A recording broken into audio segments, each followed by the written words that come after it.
સાહેબ, આપ ઘણા સમયથી આદિવાસીના હિત માટે લડત ચલાવી રહ્યા છો,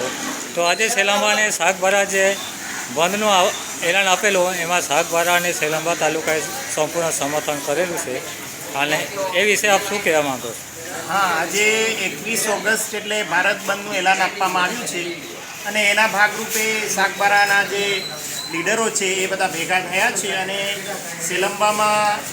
ત્યાં ફરીને લોકોને એમાં સહકાર આપવા માટે એમને વિનંતી કરી અને હમણાં સાગબારામાં ફરીને પણ એમને તો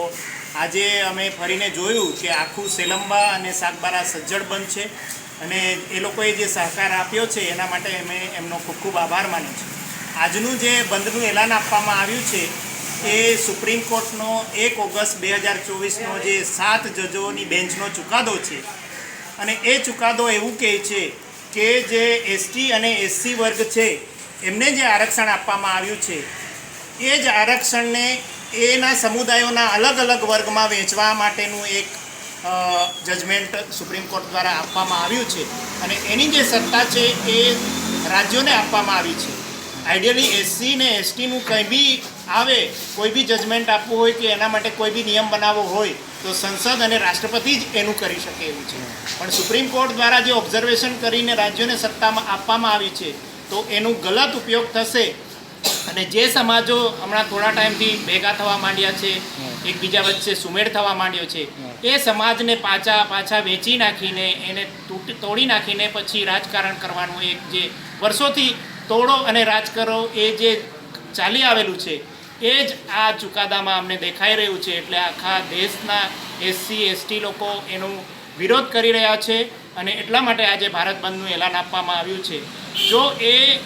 જે ચુકાદો આવ્યો છે એને સંસદમાં પડકારવામાં ના આવે અને સંસદ જો એનો આ જે ચુકાદો આવ્યો છે એનો વિરોધ ના કરે અને એને રદ ના કરે તો એ ચુકાદો દરેક રાજ્ય, અત્યાર સુધી 4 રાજ્યો એ ચુકાદા માટે પ્રયત્ન કરી ચૂક્યા છે.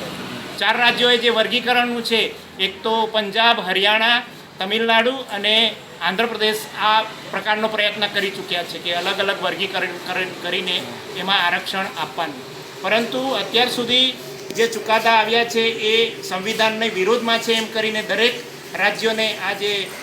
એ લોકોએ જે કાયદો ઘડવાનું કામ કર્યું છે એને રદ કરવામાં આવ્યું છે. પણ પહેલીવાર આ સુપ્રીમ કોર્ટે ફરી એને ઓબ્ઝર્વેશનમાં લઈને આ પ્રકારનો ચુકાદો આપ્યો છે, તો